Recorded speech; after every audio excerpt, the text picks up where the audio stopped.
Sound working okay? Here, that's better. All right, well, we will go ahead and get started, respecting people's time. It's 6 o'clock. And my name's Chris Kukulski. I'm the city administrator. I'm going to make part of this presentation. I'm going to hand it off to Chief St. John, our police chief, who will hand it off to Chief Valdez, our fire chief. I think from there it goes to City Attorney Gina Dahl, who hands it off to our Planning Community Development Director, Wyeth Friday, to talk about code enforcement. So with that, thank you for taking the time to come to the library this evening. Not sure how many people are watching on Facebook or on Channel 7, but we appreciate it. This will be rerun on Channel 7, so people can watch it later by going to billingsmt.gov. First of all, why are we here? On a positive note, Billings has had this just slow, steady, tortoise wins the race for 5+ decades. We've had a population growth pretty darn steady at 1.5%.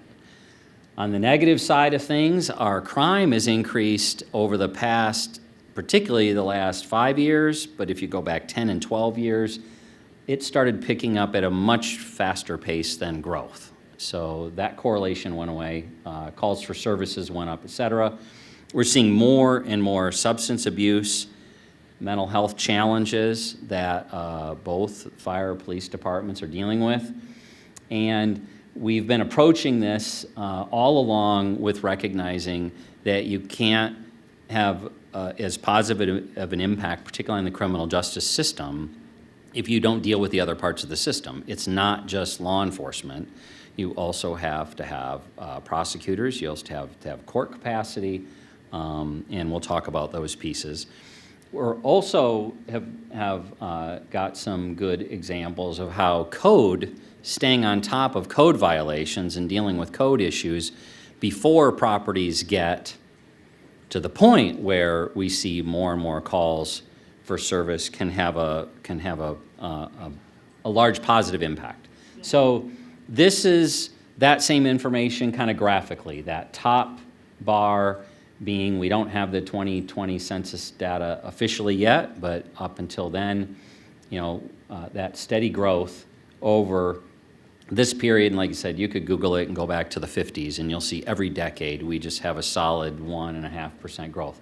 Unfortunately, the blue bar in the middle, you can see that it may have trended with the population until about 2011, and then that trend just started going exponentially up. Because of the numbers and the data, the fire line doesn't look as dramatic, but as a percentage, it roughly is the same, which is you're talking about a 65, 70+% increase in calls for service of both fire and police over this past decade. Some question whether this is really just an issue in the core downtown Billings. So this is, you can go to, again, billingsmt.gov, you can go to the police's site, and you can look at any given time what are kind of calls for service and activity in the city. This is a snapshot of the 30-day period between, of August. Downtown, Midtown, the Heights, and the West End. And you will see there's activity going on all over the community. It is no longer isolated, maybe never was isolated to one area. We were all set, we were in this room January the 16th of 2020, presenting a full-on strategy as to how we were going to drive down crime, improve our response times for emergency services, and then the pandemic hit. So during the pandemic, we didn't just sit back and say, oh, well, there's nothing we can do. We took the time to do a peer review. We had a company called the Center for Public Safety Management, made up of police chiefs and fire chiefs and city managers around the country. They did an analysis of our police department, our fire departments. They had their teams of PhDs analyze every 911 call that came into the dispatch center for 2019. They came in and interviewed and sat down with our staff And out of that came 136 recommendations on how we can make our services more efficient, more effective. And most of those recommendations didn't come with a higher price tag. In fact, we downsized this ask quite considerably from what we were asking for when we were proposing back in January of 2020 based on their recommendations of how to do this more efficiently. The other two things we did, next one was we did a statistically valid survey of our citizens in Billings.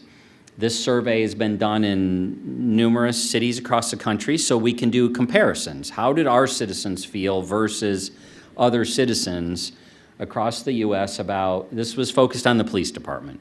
It was a survey tool. And there's a 38-page report of that data. The two simplifications to it was on a very positive note. There's a high level of regard and trust between our police department and our citizens. Not perfect, we're not without sin, we're not without making mistakes, but many communities this day and age do not have. There's a lot of animosity between law enforcement and some communities. So here they said we have a high level of trust. They also said, though, what we believed is undeniable, which is our crime stats and our situation has changed significantly, and we have to do something about it, right? Anybody who's lived in Billings for more, or in the outreach to Billings for more than 10 years can undeniably see the difference of when we would have 1 or 2 homicides a year or every few years to a steady growth of that, which the chief will show you some stats there. And then the third thing we did is we did ask the public to approve a public safety levy last September. That levy was greatly scaled back, and its purpose was only to prevent us from having to downsize both departments. Why would we have to downsize them? When in 2017, the council, I think, became frustrated at the reality of what was going on with crime in the community. The voters had turned down a public safety levy a few years earlier, and we had a fair amount of cash in the bank. And so the council said, you use that cash, you add 17 personnel to the key 3 departments, dispatch, police, and fire, using the savings to do that because we've got to fix this problem. Well, you can't use your savings account indefinitely to cover ongoing operational expenses. So last year we fixed that problem. This year we're moving forward to drive down crime, reduce our response times, and this is the financial effect of the public safety levy. So I should have started out by emphasizing we're here tonight to educate, not advocate. We cannot advocate by law for or against bond issues or individuals running for office, but we can educate, and that's our goal, is that individuals, when they make a decision, that they've got the best information they can to make that decision by. So here you see the financial investment into the various departments and divisions from, if you add them together, roughly $3 million in police, $2 million in fire. Where am I getting that? I'm adding that ongoing public safety expense to those two numbers. Legal, court, and code enforcement, because it's not only, as I mentioned, badges on the street or uniforms. And then we're going to be making investments, grants, to our substance abuse and mental health partners in the community to try to help on that front end. So in total, it's about $7.1 million annually that we would collect. For the median homeowner in town, they'll pay about $8.33 a month, or $100 a year more in their property tax bill. So that median home is not the average. It's if you stacked every house in Billings up, you lined them all up, this one is dead center.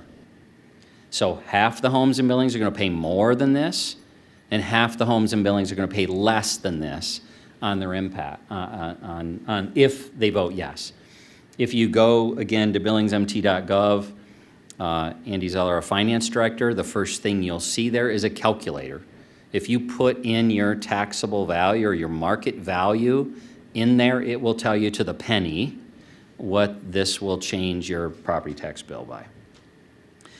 These are the people resources that will be added with these financial resources. Not all the financial resources going into people, but most of it is. Most of police and fire and the criminal justice system are not selling widgets or products. They're people providing services to victims, holding people accountable, et cetera. So there's the breakdown of the staff, and we'll talk a little bit about that as we make our way through, and I'm going to turn it over to Police Chief St. John. Thank you, Chris. Good evening, everybody. Thank you for coming. Here's the big thing that we see all the time and you hear about, and I need to make an opening comment here that please understand that although police and fire are the big two that draw the attention of the things that are going on, we are intrinsically linked to the other departments that are in the public safety world. Specifically for the police department, it's going to be our city attorney's office because they're handling the prosecutions, and our code enforcement helps us with problematic property specifically before they become a criminal problem we have to deal with.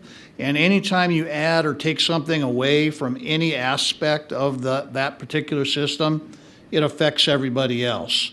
And so that's why you get the holistic approach tonight. Even though police and fire are the big users, please keep in mind that we have other departments that are affected by what we do or we don't do. And this is the violent crime problem that we talked about. You can see that we've had a steady increase over the years. You can see methamphetamine really came in about 2017 and started causing some problems, and it really took off in 2020. There's some statistical reasons why that took place, but when you have 22, 23 homicides, it's totally unacceptable. And there's some other things that we measure in that. Prior to pandemic, we had devised a strategy to flatten out and drive down homicides, aggravated assaults, robberies, sex assaults, and had been successful. So you had seen in the previous slide that officer presence reduces crime, and it does. We can show that unequivocally. But when we are trying to attract families, when we are trying to attract businesses into Billings, when they Google Billings and see numbers like this, it gives them pause, and rightly so. And so, this is something that we've turned this around. I mean, we're starting to flatten it out and push down, but you can see the numbers are astronomical and certainly untenable, and we need to take care of that. Currently, your police department is staffed with 156 sworn officers from top to bottom and 25 volunteers, civilian staff. We do have a cadre of volunteers that help us out with things.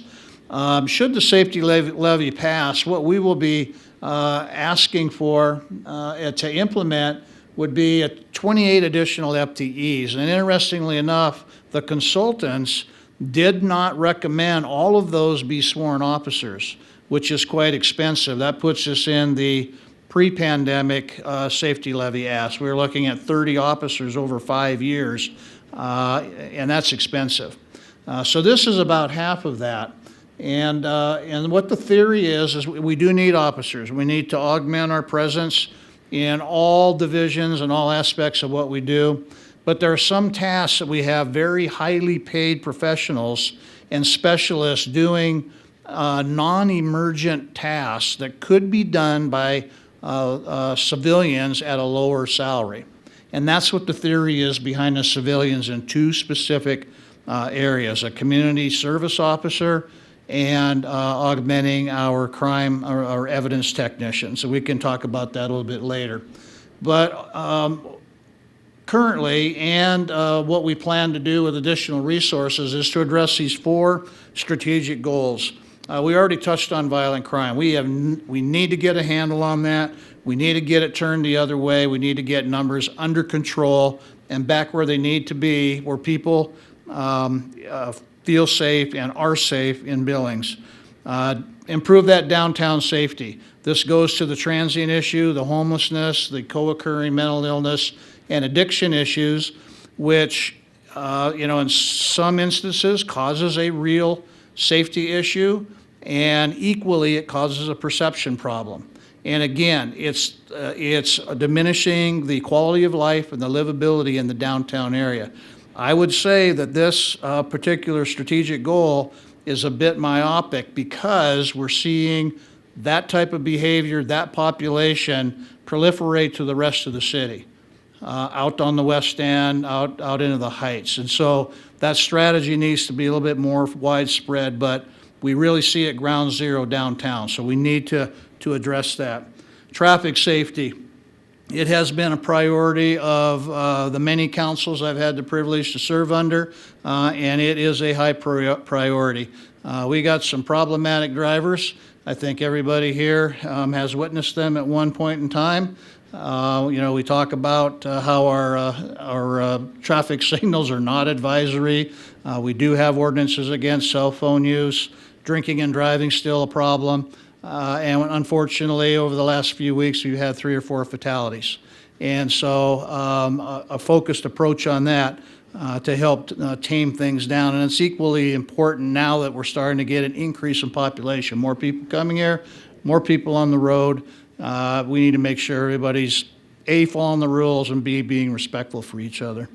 And then last strategy would be, as Chris indicated, we are heavily involved on the front end with that population being homelessness, the transient, and so we need to support what efforts our social services partners are doing right now, trying to divert this population out of the justice system and into the appropriate service. They don't belong in jail. They don't belong in the ER. And you'll hear Chief Valdez talk about matching the proper response to one's particular issue. That's what we're trying to do. If we can divert those people out, then we don't have to deal with them, and then we can reduce costs and use our time for other things. So specifically what we want to do, on the violent crime part, with additional resources, utilizing our analytics, both internally, in-house, and statewide, is that we're going to go after the worst of the worst. So your violent and habitual offenders, you will find, if you take a deep dive on all the problems that you've seen here of late, the people we're dealing with are frequent flyers in the criminal justice system. So we need to identify and focus our attention on them and get that taken care of. Firearms, of course, have really manifested. We're seeing a lot of gun activity, a lot of people with guns, and a high propensity to be quick to use guns. And so we need to get handles on that. Obviously, drug activity. If you've heard me speak before, I say that methamphetamine drives our crime problem, both violent crime and crimes against property. 99%, that's what the common denominator is. And so that requires a concerted effort and partnership with local, state, and federal. The street crimes, which really aggravate citizens when you get up and your car window's broken out, your mailbox is run over, there's graffiti, vandalism. It's not a real high-level crime, but it affects your quality of life. And those are the things that make my phone ring more than a homicide, say, because they affect you and they're widespread. So we want to attack that. And we do that, as I say, we call them hot spots. We get areas there where there are concentrations of crime, and we focus our effort there. And we know from experience that it works. It deters and it moves the problem on. And we also know that they don't just move to the next community or the next neighborhood and start crime up again. They go away because it shows that we care and we're focusing stuff on it. Continuing on our downtown strategy, increased officer presence makes a huge difference. So if we have more resources, we can put them on bikes, we can put them on foot patrol, we can have more patrol cars visible in the area. Officer presence reduces crime, unequivocally.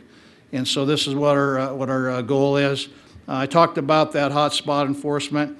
really relying heavily on our statistics, on our analyst who's able to pull up a wide variety of data. You saw one example with the maps. And we can do a really detailed look at things that we want to. And then we're partnering with the Chamber of Commerce, and we also have trained staff in-house on what's called crime prevention through environmental design. So that basically is giving businesses and homeowners tips, suggestions on how to harden your property from being victimized, whether it's, trim the bushes, fix a light bulb, do something in your doorway. It really empowers and gives suggestions to homeowners and business owners. So the idea is to deter crime and frankly make it undesirable for somebody to hang around your property. And again, it's all crime prevention, and we want to take full advantage of that. So those are our strategies in that. And then, of course, traffic we spoke about. I've got 4 officers for a city this size that are dedicated to traffic enforcement. They can't be everywhere all the time. We need to increase that, and then we need to be focused on where we're going. We need to identify a specific problem area, go and take care of business there, and then move on. We work with our street department or traffic engineers, traffic counts, how many people are going through, what the average speed is, and then we can follow up with enforcement. And it gives us the ability to work those school zones and, a lot of the citizen complaints that come in about the people speeding in your neighborhood. Would you take a guess on who the people that are usually speeding in your neighborhood are? It's your neighbors. It's your neighbors. So that's what we'll be doing. And with that, I will turn it over to Chief Valdez, and he will talk to you about his fire department.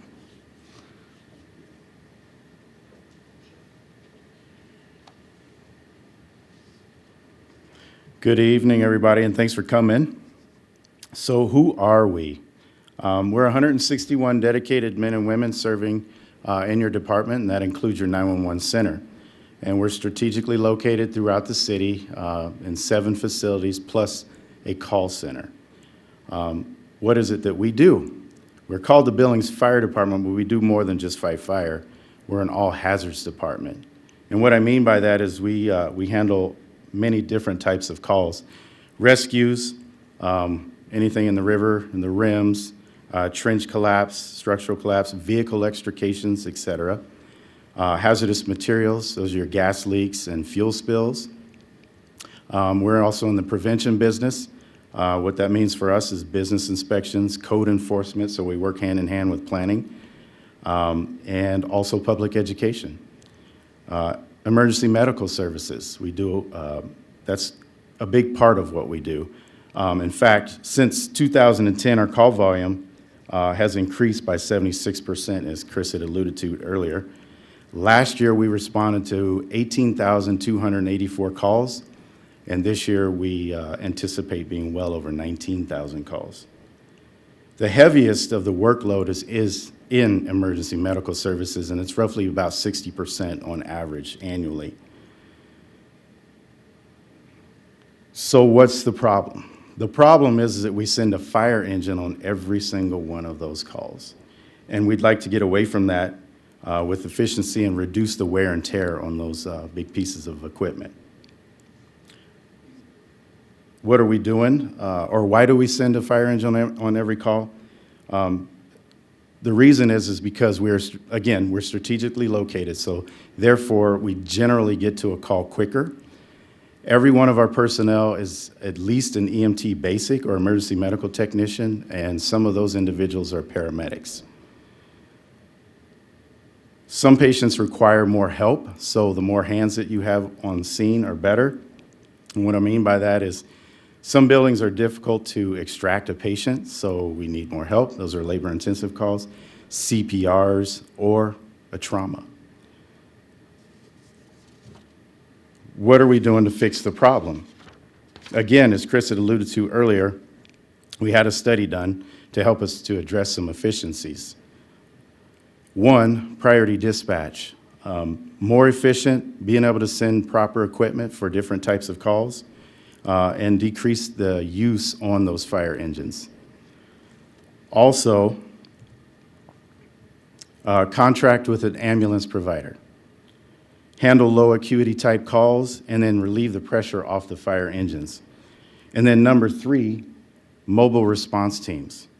And what that looks like is a separate division supervised by a chief officer, 2 teams of 2, one in the east, one in the west, using lightweight type vehicles. Quicker response, as they'll be roving and won't be assigned to a particular fire station. And then they'll be fully staffed during our peak hours. So what we're looking at is a 12-hour day, 7 days a week, and peak hours roughly 9 a.m. to 9 p.m. Those are our heaviest times during a 24-hour period. We'll attempt to have this fully implemented between 6 and 12 months, and the idea is to drastically reduce the maintenance and fuel costs throughout the department overall.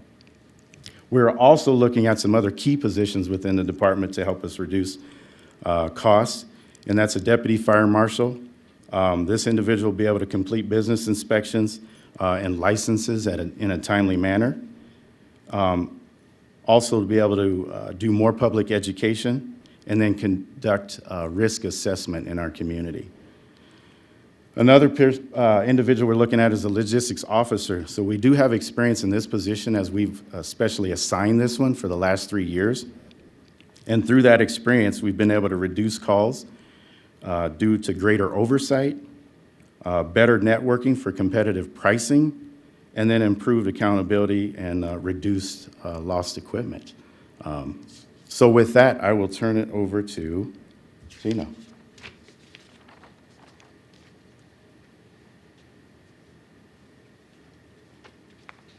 Thanks, Chief.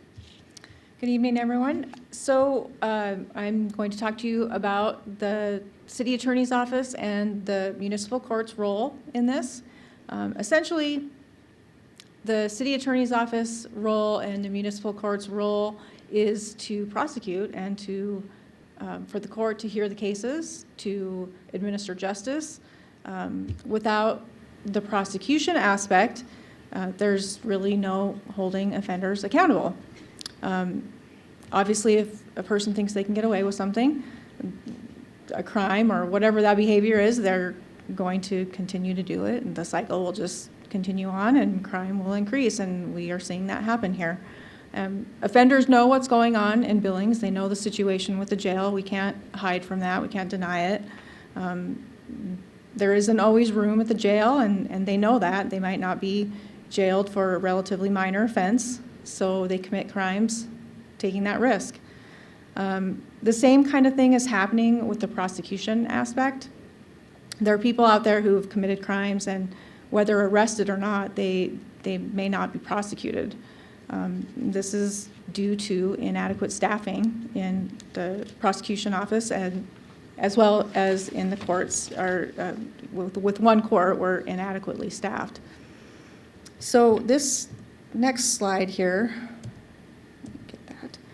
This slide is showing you just the overall cases in the city attorney's office. It only goes back to 2016, but the numbers have been increasing steadily for much longer than that. And as you can see, from 2016 to 2019 and 2020, the case numbers have been going up pretty significantly. The numbers did dip down a bit in 2020, as you can see there, but the numbers really do correlate with the numbers that were presented by the chief.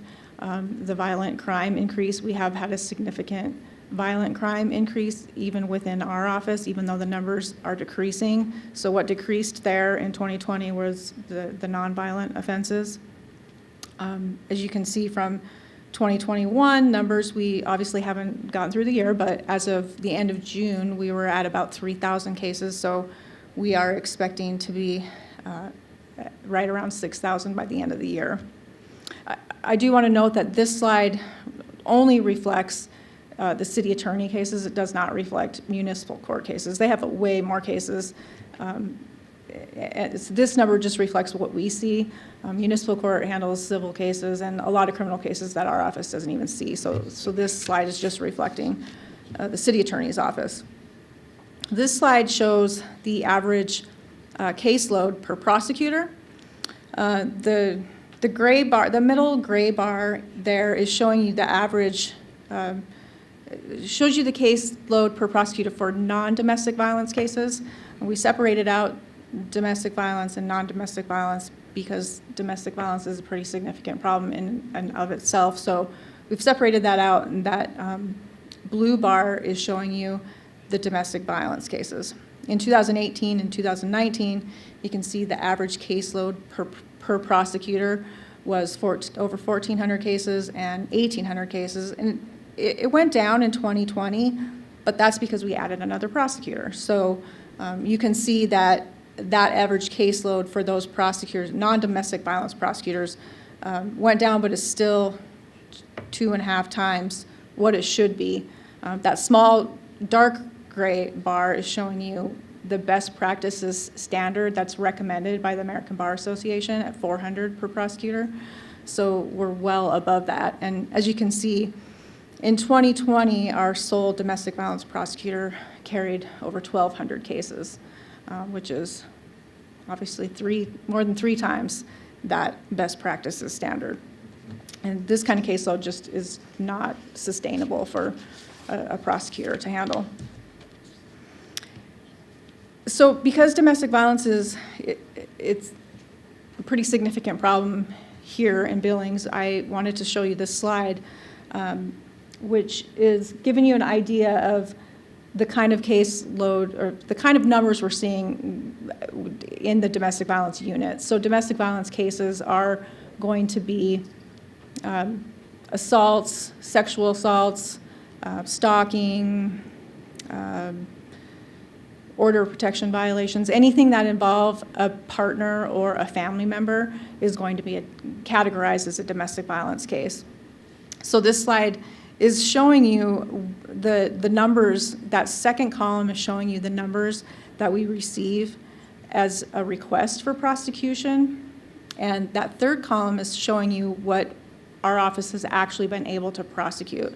So finally, obviously, the last column is showing you the percentage. Back in 2015, we were able to prosecute about 90% of the cases that were referred to us. And you can see in 2020, the number of cases referred to us has increased dramatically, and we were only able to get less than 50% prosecuted. So as you can see from that third column, the prosecutor is at his maximum capacity. He can prosecute anywhere from 500 to 600 cases, I guess, and that's about all he can handle. So he's not working any less.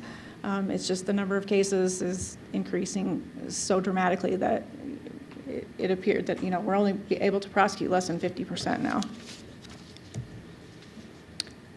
So accountability. This slide is just to wrap up a little. Our office, like I said, the prosecution aspect is essential to hold offenders accountable. Accountability comes in many forms. It's not just jail. It's not just sentencing somebody to jail. It's not just a jail sentence. And in fact, it's not always effective just to jail somebody. Sometimes sentences that include providing treatment to address underlying issues that cause the offense to occur in the first place is going to address those issues to hopefully keep them from becoming repeat offenders. So ultimately, we hope to improve recidivism rates here. With the addition of another court, I think, although I can't really speak for the courts, the judge isn't here, but I'm just going to mention something about that. Our municipal court currently has 3 treatment courts, a DUI court, a drug court, and a co-occurring court, which handles mental health and substance abuse issues.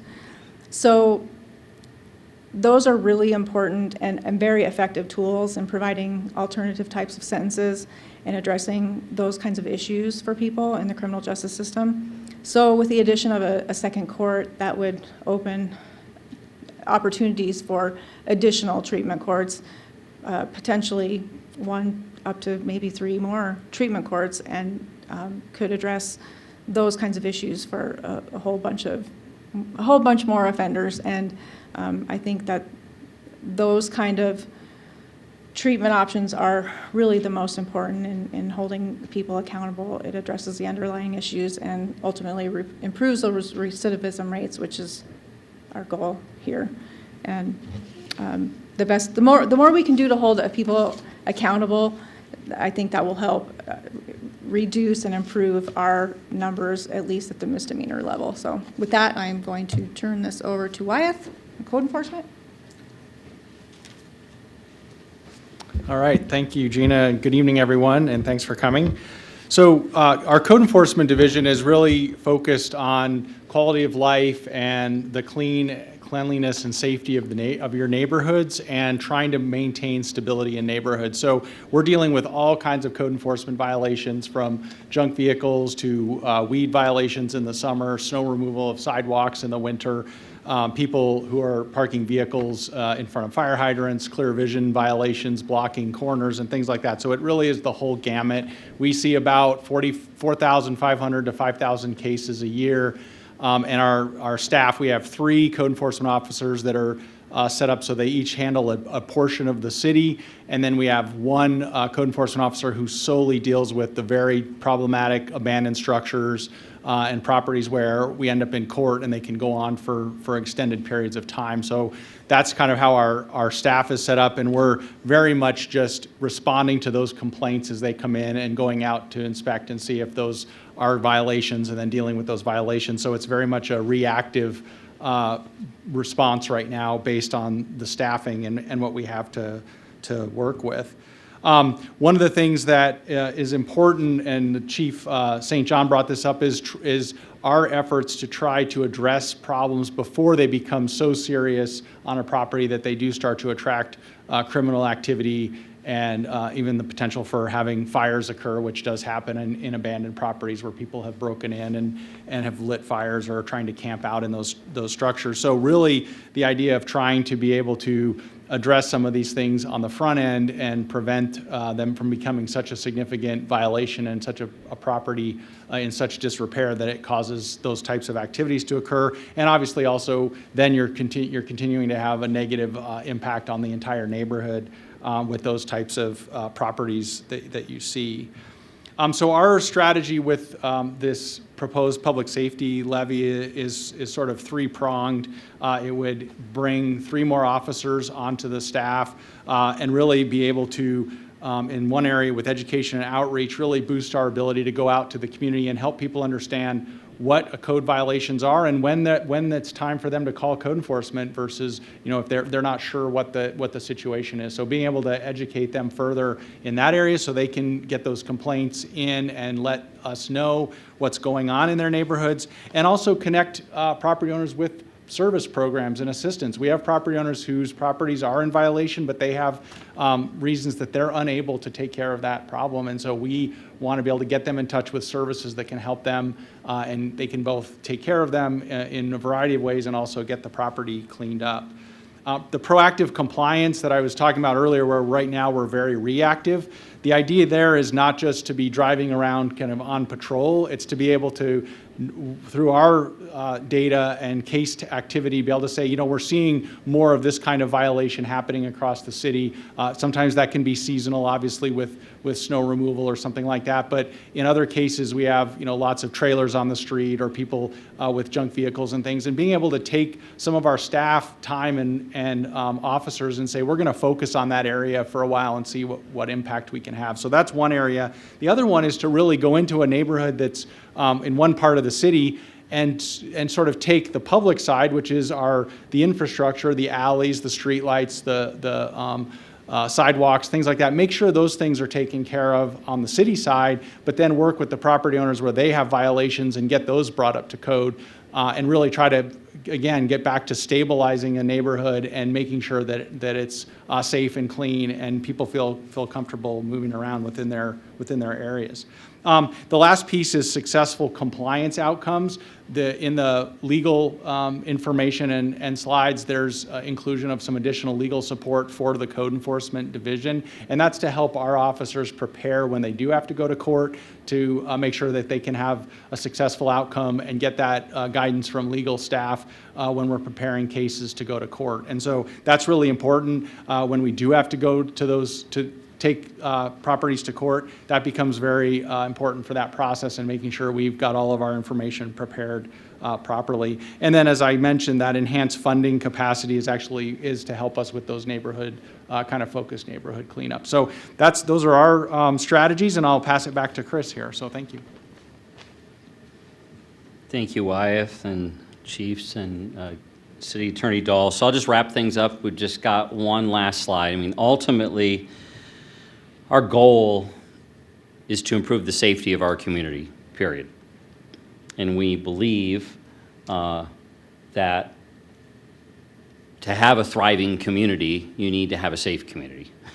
We're going to have a community where our kids, our grandkids choose to be here or stay here, or people around the country relocate here. This issue of safety has to be kind of off the table relative to, is it a problem or isn't it a problem?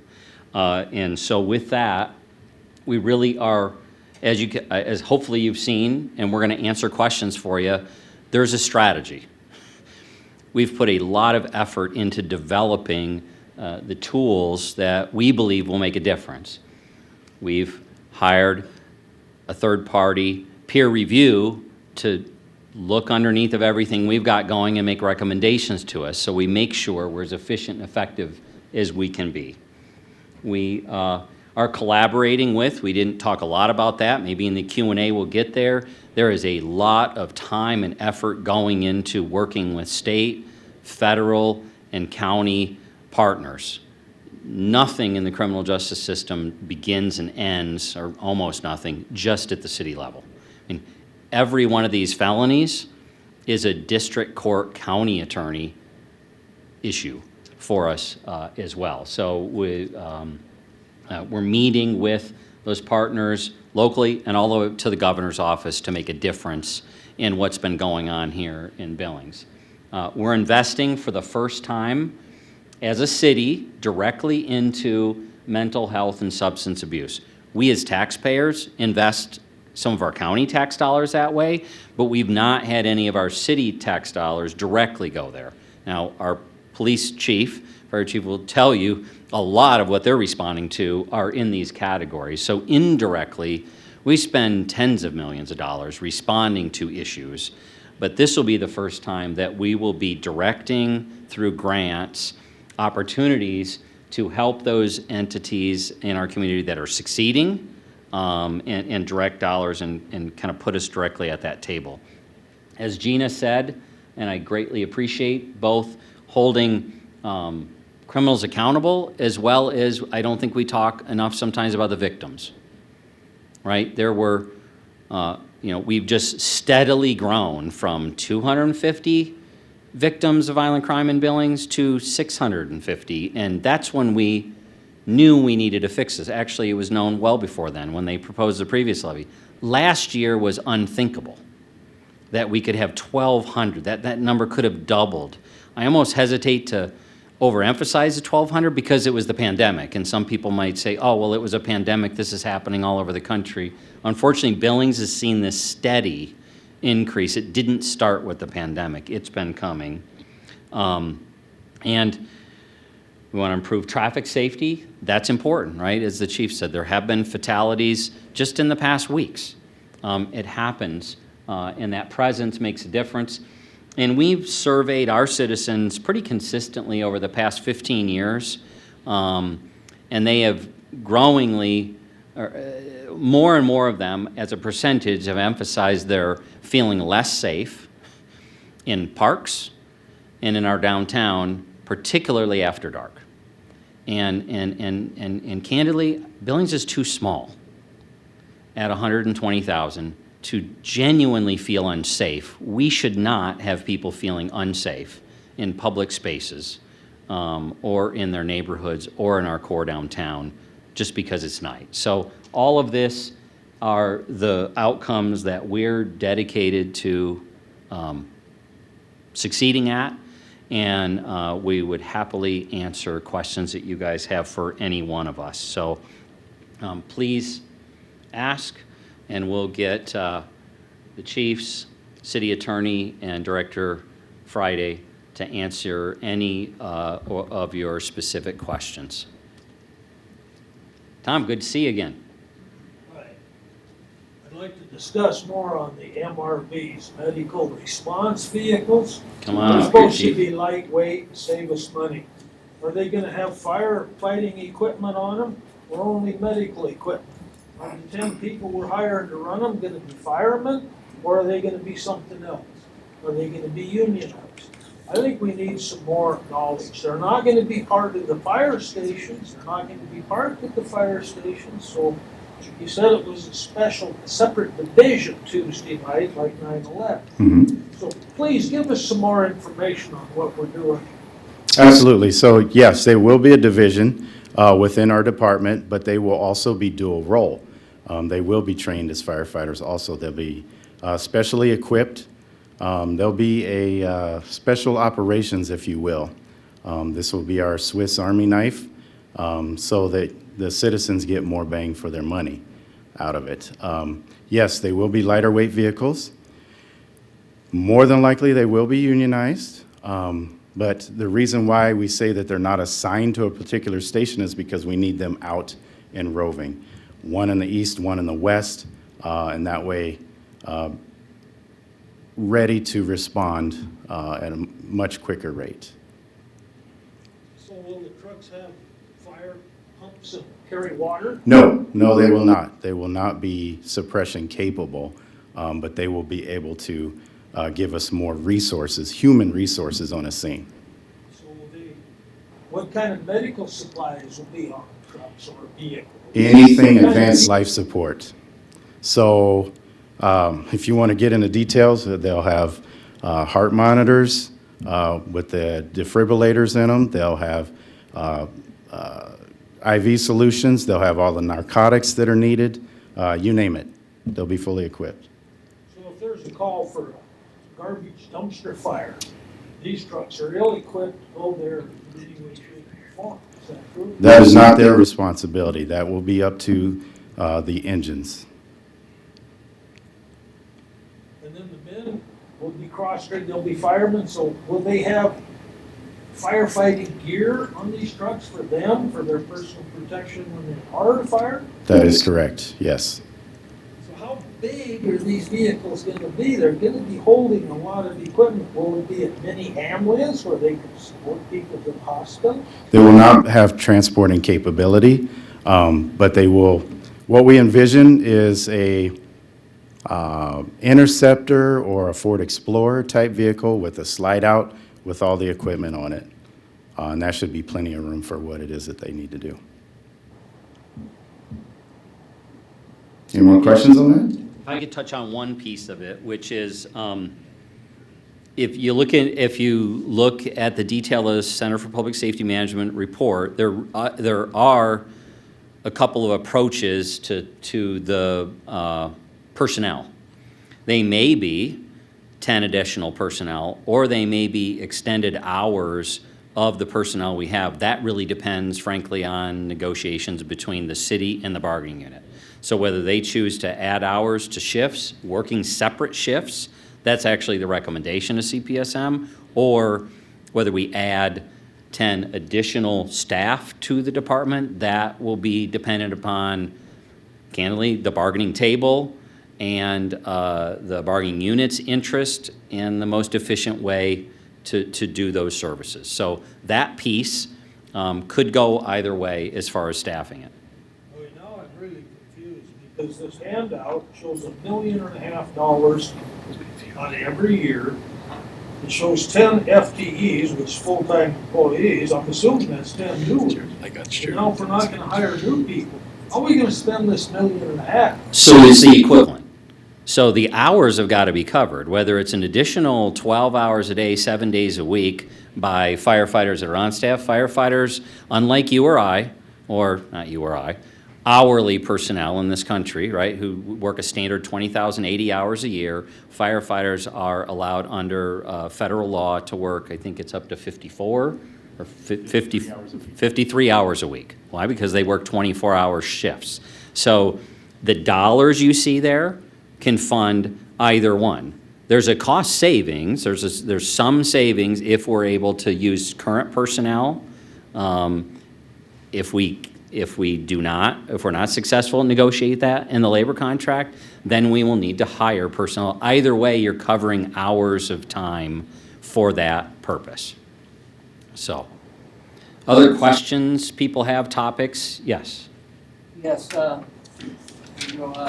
have a question about BUFSA. Of course, I'm not sure, the county, actually they, pay us to use our trucks, our city trucks. Yep, very well aware, yeah. Okay, when they get out on a call on a safety mill levy, do we have enough money? Are they paying us enough money to do our trucks right now? Or could we increase the rate to the county so we can have a little bit more money reserved in the city? I'm actually going to defer that to the city manager. That's a little higher level. So actually, we have made changes there. So I think we do have a fair fee right now. We didn't 2 years ago. 2 years ago, the formula and the contract between the city and the county was based on a negotiation from some 2 decades ago. Now, it's generally based on the taxable value of the assets in the BUFSA. And BUFSA is the Billings Urban Fire Service Area. So anybody watching, inside the city limits, we cover about 42 square miles, 42 to 45. Outside the city limits, we cover another 45 to 47 square miles. We really have a regional fire department, which there's some real positives to that. Is there enough money in the safety levy to do that? So, yeah, the safety levy does not impact how much is paid up or down by the relationship between the city and the county. What we negotiated, I think it was 2 years ago, we phased it in over 2 fiscal years, is that they now pay, instead of basing it on a flat number of firefighters that they were helping to pay for from 15, 20 years ago, now they pay based on the taxable value. So a home that's in the BUFSA, say that's across the street or it's a mile away, if that home has got the same taxable value as a home that's inside the city limits, they're paying the same amount of money to us for service. Now, what I've shared with the county commissioners, the further refinement you could do, I think what you would have to do to further refine that would be a quality study of the actual cost to provide services to that area. And some would argue because it's more rural, because there's more distances between them, there may be higher cost than in the more dense urban areas. But you shouldn't just wing that. You would need to have a decent analysis of that. So when we changed that formula, I think we had about $200,000, $400,000, thanks Andy, about $400,000 a year to what the county is contributing for that service. And ultimately, I think this partnership will go as long as it's a good deal for both sides. If they stopped paying or contributing those dollars today, we would need to fill that gap. We wouldn't close the station. We would need all 7 fire stations, even if we stopped supplying the BUFSA area. So we benefit from that contribution. On the other hand, if they chose to open their own stations, I assure you they will be spending a lot more than what they pay us to provide that service to them. So it really is a win-win at this point, and as long as it remains that, then I would say it's smart for the city to be a partner. If it's not, then we should stop providing that regional service. Other questions, comments? Yes, sir. I think I have a comment, and I'm with CASA of Yellowstone County, Court-Appointed Special Advocates for Children. We recruit and train volunteer advocates to speak on behalf of abused and neglected children in the court system. And I'm excited to see the money set aside for the mental health and substance abuse disorders. There are 800 kids in Yellowstone County in the foster care system. Of those 800 cases of their families, 80% of those are in the system due to their parents using drugs, primarily crystal meth. So I would, my comment and my kind of suggestion as well is, as part of your pitch in this, is that we have 800 victims besides your other victims in the county. And we know that substance abuse is a huge factor in this, in the mental health. Thank you. And the chief sees it every day. I saw it when I did Educator for a Day. It's been since before the pandemic because they couldn't do it this past year. As you know, it is depressing how I think the governor, who was just here last week, said we are second worst in the country as a percentage of kids in the foster care system. And it's also my limited understanding that that's exploded over the past decade, similar to our numbers. The number of kids in care matches Chief St. John's numbers on the meth use and their violent crime law. Sadly, I would kind of take advantage of the opportunity. Earlier this week, I got to spend some time with Ben Helverson, our domestic violence prosecutor. He shared with me just the light bulb moment for him of the tragedy of prosecuting sons of fathers he's prosecuted. I mean, if you don't break this chain, if we don't get on top of these issues as a community, I am genuinely concerned about what will happen to our community. I mean, we have a great city. I mean, sometimes I fear in this conversation we can get so on the negative. This is a wonderful city. But if we don't, in my opinion, if we don't deal with these issues, if we just assume they're going to resolve themselves, it's not the case. And it's, unfortunately, the data shows us it's getting worse and it's getting harder to deal with. And it's our children and our grandchildren who suffer the consequences and ultimately end up inheriting this community, not in the shape we inherited it in, or you inherited, those of you who got here a decade ago or 2 decades ago. So again, not to paint an overly negative story, because this is a great community. Those are real significant challenges we see. Patty. Thank you, Chris, and we do live in a great city. I agree with you. I have 2 questions. One for Chief St. John and the city attorney. Have you guys been able to study the impact, or do we have actual data on the changes that were made with the State Department of Corrections, meaning how they're paroling anyone and everyone out to communities, and that accountability at that level, and how that's trickling down, because the money didn't follow all of the releases happening into these communities. And then the second part of that question, Chief, is do you know why the Department of Corrections allows different community correction agencies to pick and choose what offenders that community will accept and not? So Billings being one of the only 2, I think, that accept sex offenders in the entire state. So we have this. What say you? You have an issue, yes. And this is kind of the roundabout backdoor question to why are we going to give you more officers if you can't put anybody in jail? And so, and part of that is identifying the problem of who is in the jail. And there's quite a few Department of Corrections inmates there that have been adjudicated to be sent either to Deer Lodge or some other facility, but they haven't been moved. At one point in time, there was 110. And so, to DOC's credit, they're aware of it and they're trying to move them. Additional issues that have just arisen the past couple of weeks, and Gina can speak more to it, is the problem with the Public Defender Office. You have individuals in the detention facility that haven't seen a judge and they haven't been assigned attorney or seen an attorney. And those are tying up spots as well. And so those all compound the local issue. The feds have some people down there.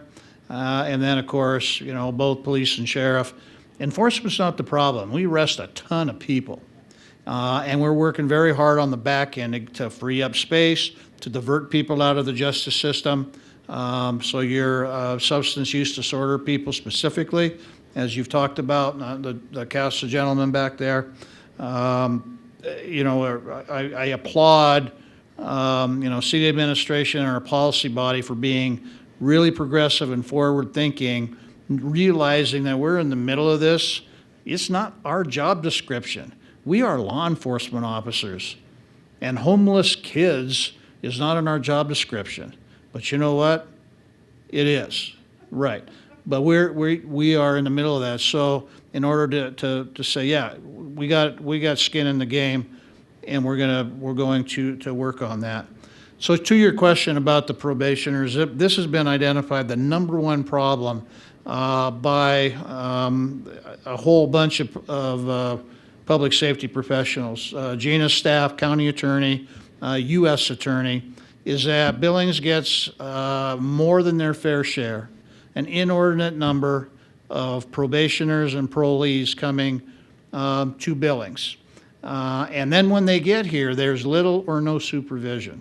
And there are several things that compound that. There are sobering houses.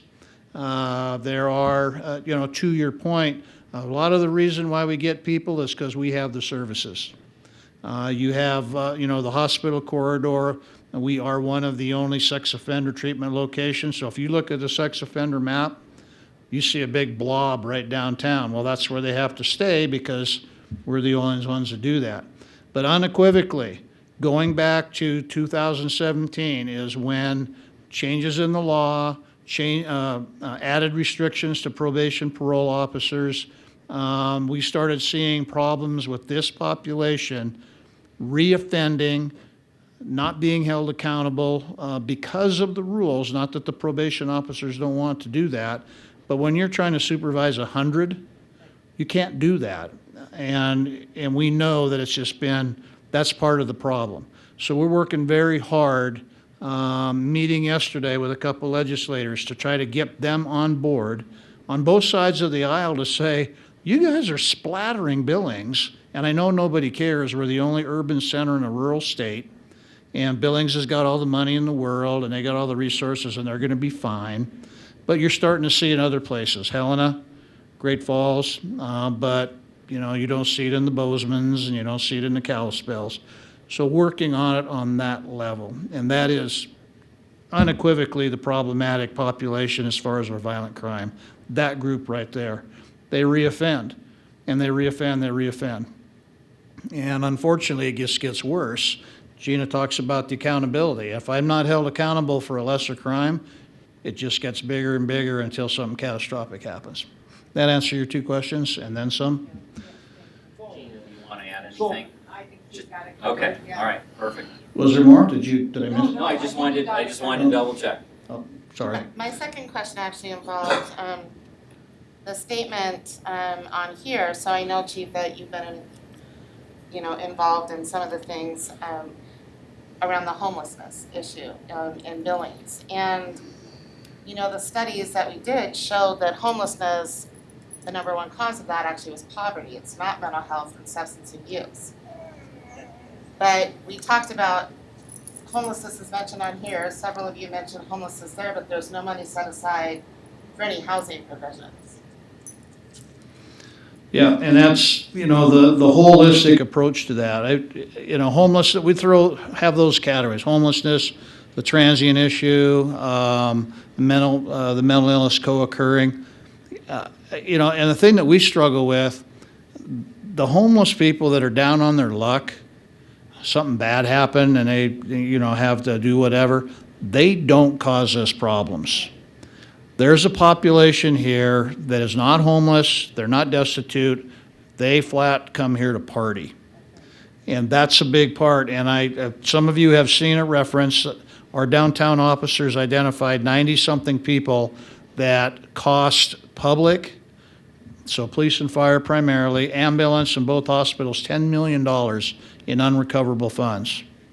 And if we can do something, us partnering with social services, to even cut that in half to $5 million, we're probably not standing here talking about a safety levy. So it's being efficient, it's being effective, but we need to partner with our social services because, again, that's not us.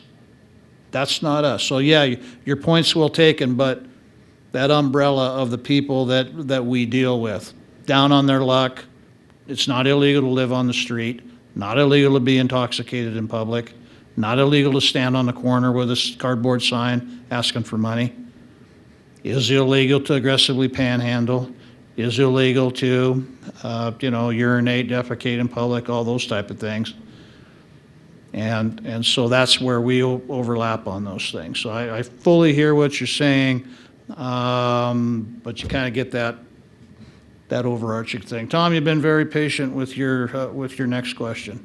Well, you just went on and on about all of our services for parolees. If we stick another $400,000 out there to services, aren't we just asking for more parolees to come use our services? Aren't we just compounding an already existing problem? Well, I would disagree because what we are trying to do, be good stewards of the citizens' money. I mean, like I said, the back end is not the problem. Back end in light of enforcement. Where we need to do work is education, intervention, and prevention. The back end is treatment. The back end is clean and sober housing. The back end is sustainability, all that type of stuff. All right? And so we want to focus on the front end. If we can get people out of the system, and if it costs you $400,000 to save $10 million, I'd say that's a pretty good trade-off there. The parolees and the probationers are a totally different story, and there's going to be some that might have mental illness and some addiction issues. But at the end of the day, I mean, when somebody is on parole, they've been to prison. Okay, they have been to prison. They've earned it, and as you're well aware, it takes a bit to earn a prison sentence. So they have got some issues that need to be closely supervised, which is lacking right now mainly because of staff. And we need to take the handcuffs, excuse the analogy, off of the probation officers to violate somebody if they break the rules. Right now, you don't have those. So a little bit different analogy there, Tom. We're not creating, you've heard me say before, I'm not a fan of a hug-a-thug program. But we are wanting to, but we do want to make sure that people can get some help if they want it. If they need it, we have the resources. Currently, the resources are kind of lacking. That's why you get fire and police for the guy that's passed out in the flower pot downtown. And we are absolutely trying to say that's not appropriate use of public safety. Here's other agencies that are better suited for it, and that's what we're aiming for. Can we talk about your 14 new sworn policemen? All this past references have showed it takes 5 men to put 1 on duty 24 hours a day, 7 days a week. So out of these 14, when we get them all, we can see 3 more on the street. But the city has 9 precincts, not 3. How will you be able to use these men? Will you have to negotiate with the union that some precincts can have 2 men and others can only have 1? Is this going to be another logistical nightmare to use these new men efficiently? Or is it just going to be, well, we can have an easier time of having 9 on every shift? Well, we have established a general plan that if you were to give me 28 tomorrow, that we would have those deployed. There will be some in patrol.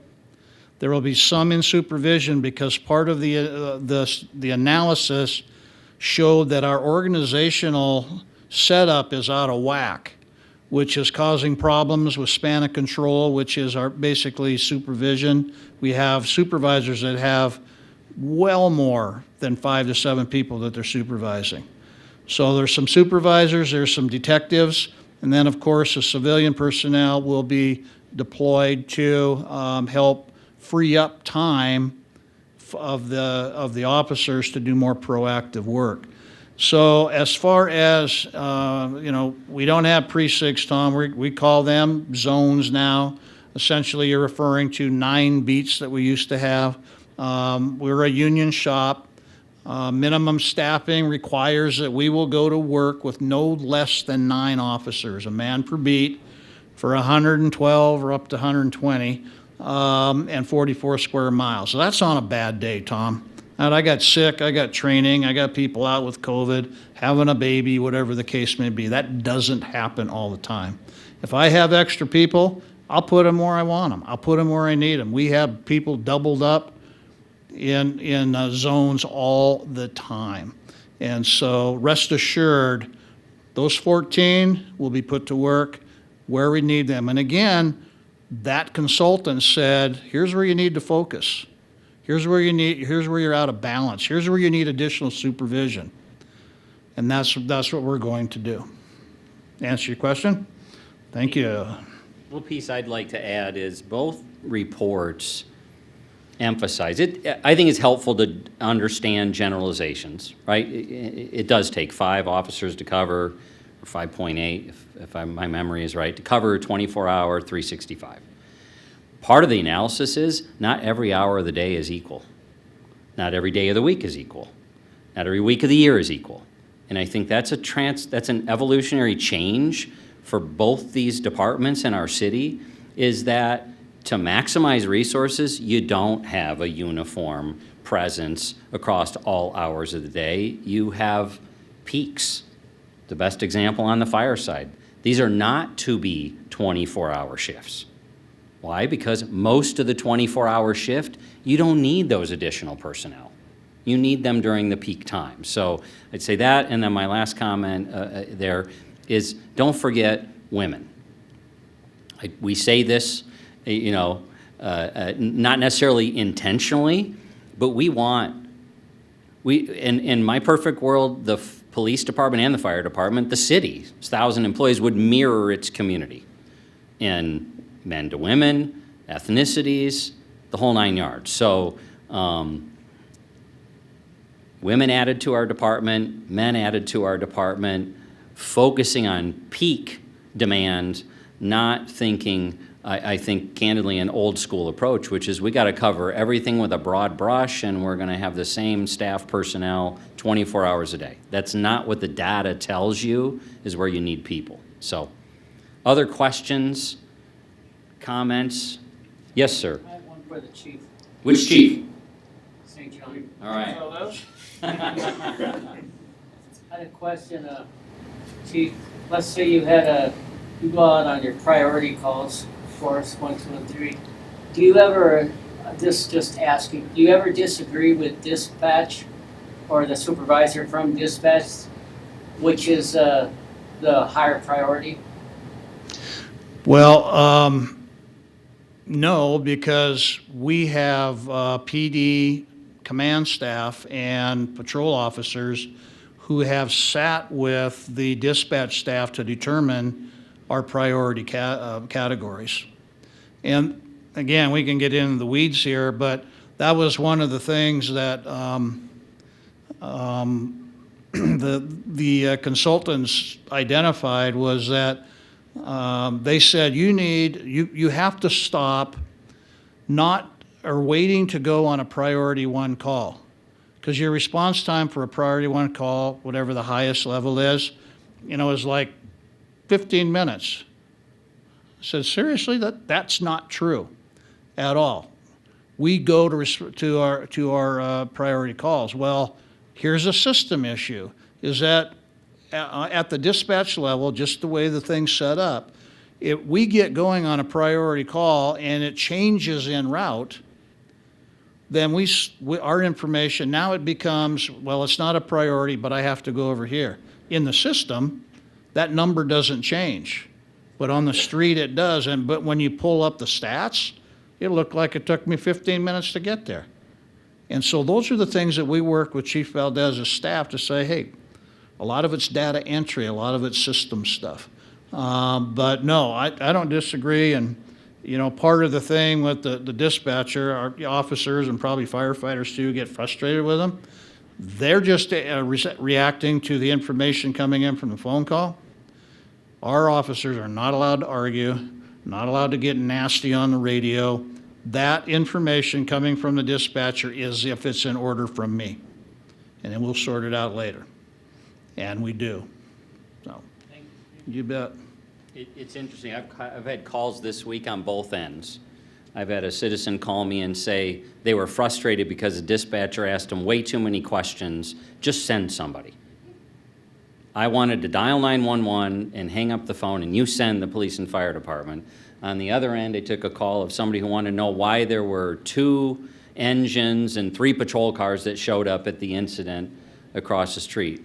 There's going to be an evolution here, I think, of you don't dial 911 and automatically get a police officer or a firefighter. If we're going to maximize resources and provide the service that is needed on the other end, we need to gain, there's a balance there of the information we get so we can send, whether it's a mental health professional or law enforcement or fire or medical or something else. Those systems we're analyzing around the country to bring those best practices, some of them have been in place here for years, the MAP program downtown, and evolving those to what I think 5 years from now will look very different than it looks today or it looked 5 years ago when we all dialed 911 and we expected one of those 2 departments to respond. So I think we've maybe exhausted all the questions. We will be around to answer anything one-on-one for a bit, and I can't thank you enough for taking the time. Tom, I'll give you one more. Instead of giving money to partners to try to get sobriety, you've got 100 or so people in town that you're spending a ton of money on.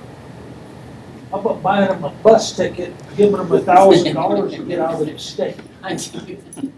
Now, there, we helped ourselves. We did something.